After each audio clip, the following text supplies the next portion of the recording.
Welcome to DLB Radio Show with DJ Rami and DJ Mercy. It's May 27th, 2017, and this is show number 10.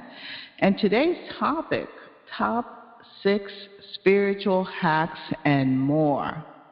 Great. We are going to have fun today. Rami? Well, hello, everyone. It's good to be back, and I'm going to do 3 spiritual hacks, and you're going to do another 3, and we're going to take turns, right? Yeah. Okay, so you go first. Okay. This was a fun one because when I started to look at what to put in my 3, all of a sudden a story popped up, and that was in 1st grade. I had a teacher that taught me an exercise that somehow was embodied, engraved in me. And she would get in the piano, I remember, and she would play a tune. And she had given us a piece of white paper and a pencil, and we were to go through she was playing the music, we would doodle and create some kind of form. And when she finished her tune, we would stop with our pencils, and then we would color inside. We would color those forms that we had created with crayons. And of course, that was the start of my engaging or igniting the creativity of making sure that I used different colors for the different holes or the different pieces, so that the puzzle or the doodle would come out almost like a mantra. Not a mantra, one of those, I forget how to call it, but... Yantra. Yeah, exactly. Or the Buddhas doing their work. And of course, so many years later, just a few years back, we see the adult coloring book, and I'm thinking, oh my God, since I was little, I've used those doodles all my life. Every time I was stressed, every time I was feeling fearful. And the last that I really used it most was when I was in 611, a repair call center, and I had people screaming at my ear. And you cannot read or, do any of that. So I would take I always had white pieces of paper, my coloring pencils, and when they were screaming too much, I would start doodling so that I would not get hooked into saying something that would cost my work, my job. So that was my first spiritual hack, and discovering that drawing, using crayons and color pencils would put me in a space of peace and would de-stress me. What about you, DJ Rami? Well, you should have made a book out of it, and if you did, you'd be a millionaire. I know! My spiritual hack is about when I want to know something, what I do is I tell God, I ask God for the answer. But it goes on for 3 days. So for the first 2 days, what I do is I try to learn as much as I can about the subject, just to have a certain database. And then after 2 days, I stop. I don't read anything, I don't look at anything, and then I wait. I wait for the answer to come. And that's how I've been able to put things together, know some things that are not written in books. And my attitude is, one time I was watching an ant cross the room, and so I tried to talk to the ant, and the ant would not even look at me at all. And it was because the ant couldn't understand what I was trying to say, because the ant didn't have the language. And so because of that experience, I really made it a point to research for 2 days and then wait on the third day to answer. Now, there are some things that are not in the books, and so I say to God, God, I'd like to learn this. Can you show me? Now, through the years, I have learned that some lessons are easy and some are hard, some are painful. There are times when I would blow up my lab. And so I learned to regulate or to tell God, God, please make this not a very painful lesson. But sometimes when I really want to get something over and done with, I tell him, just bring it on. And so far, even if I have blown up my lab a couple of times, I'm still alive. So it seems to work. What's your next hack? You know, I can imagine when you say the lab exploded, or it, I could see those little scientists where, you know, in the cartoons where the hair is sizzling from being burned, the explosion, like the Minions. Well, I wanted to just add, that's fine. Okay, so my second one is an interesting one because it's from a negative that I got a spiritual hack. And that negative was nightmares. And I used to have a lot of nightmares when I was little. And every time I had a nightmare, my mother would come into my room and sit beside me in bed. And she would so convincingly tell me that prayers, the whole Our Father's prayer, would clean all my nightmares and help me go back to sleep. And as a little girl, I would hold on to those words as it was truth.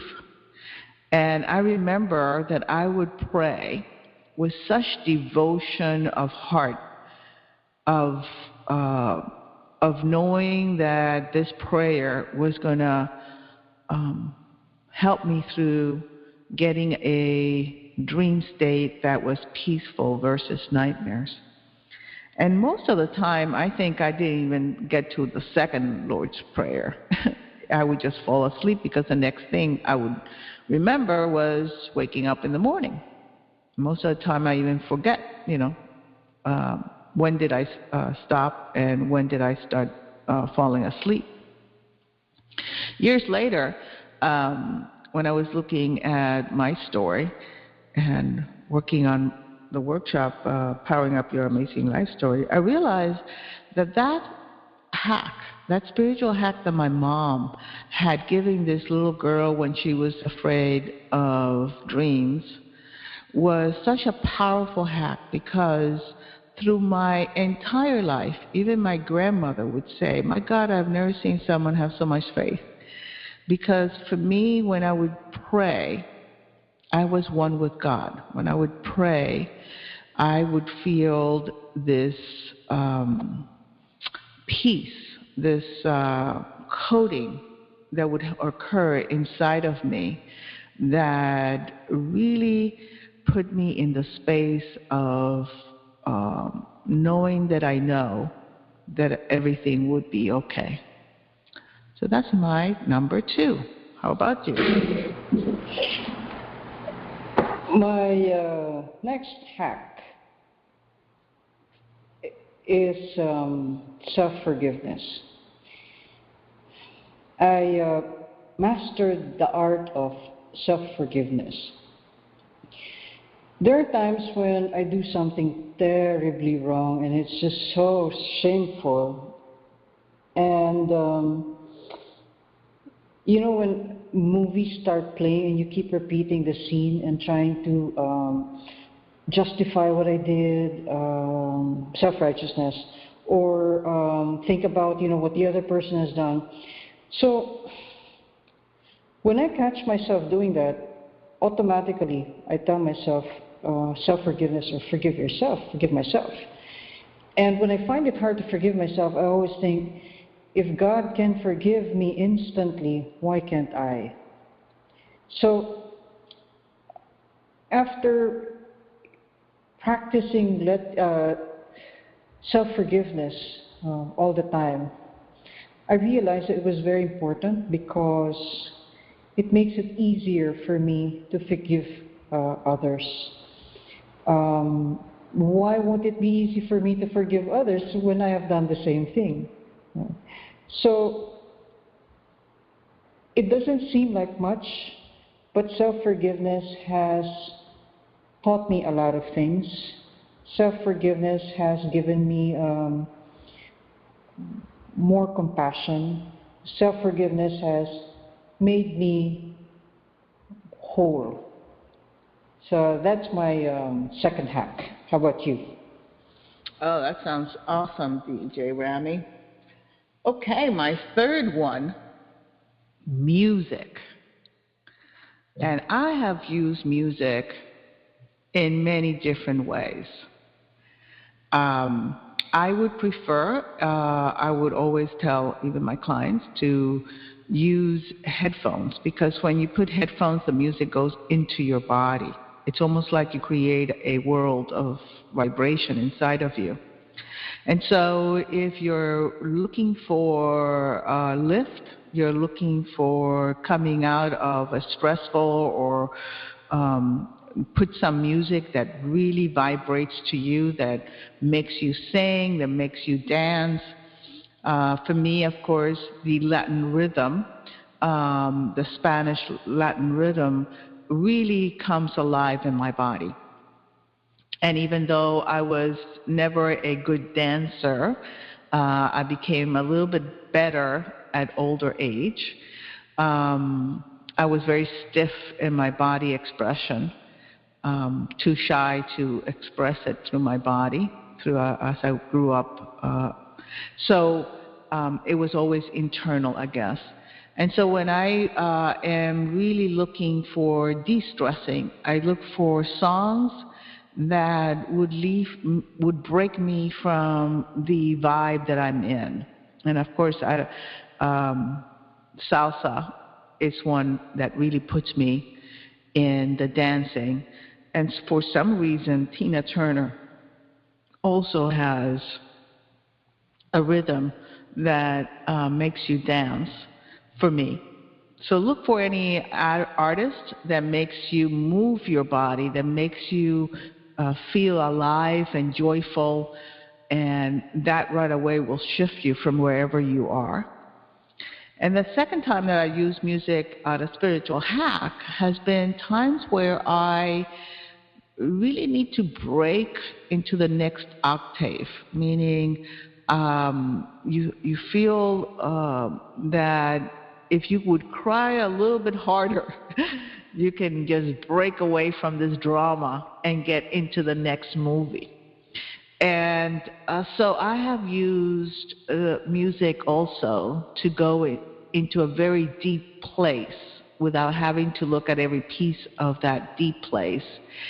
And in that going down or going into that drama, I guess, or that pain through music, it lifts me to go up.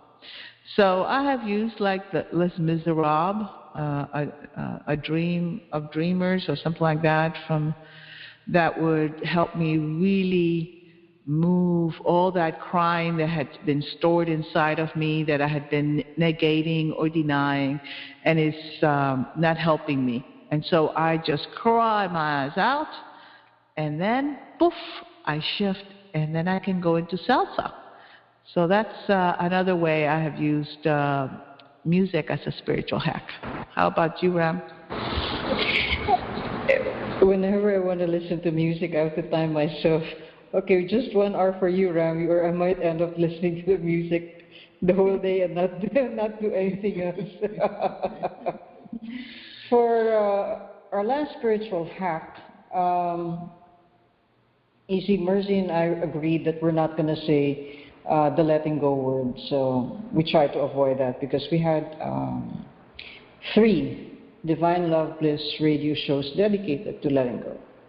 So I'm going to try not to say the letting go word because if you guys want to listen to it, it's DLB radio shows number 7, 8, and 9. It's all about letting go. So the last spiritual hack for this show is called interspersing letting go. You couldn't even disguise the letting go with another word? And you see, letting go is a very ancient teaching. Almost every religion has a version of it. And many, many years ago, I came across the practice of letting go. And what I did was I practiced it and then ditched it and then went on to look for other practices, other cures, other medicines, other magic, other everything. And then time and time again, I would come across letting go and take a look at it and then toss it aside. It was only recently, after reading the first chapter of David Hawkins' book, Letting Go, that he summed it up so well, because what he did for maybe 2 or 3 pages was he wrote all the practices that he could think of on earth. Do yoga, do meditation, do a spiritual retreat, do this and do that, do Reiki healing, do everything. He mentioned everything. And then do letting go.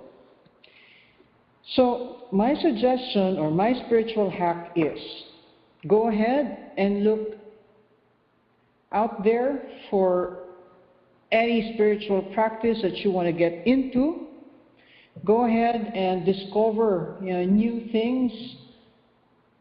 But then every time, after each practice, go back to letting go and see if you will start using it relentlessly. If it doesn't work, put it aside, go to the next practice. But always intersperse the practices that you do with letting go. Because if I knew the value of letting go back then I would have saved many, many years. It is not the only way, but it is a shortcut. It cuts a lot of steps which otherwise would take many, many years to do.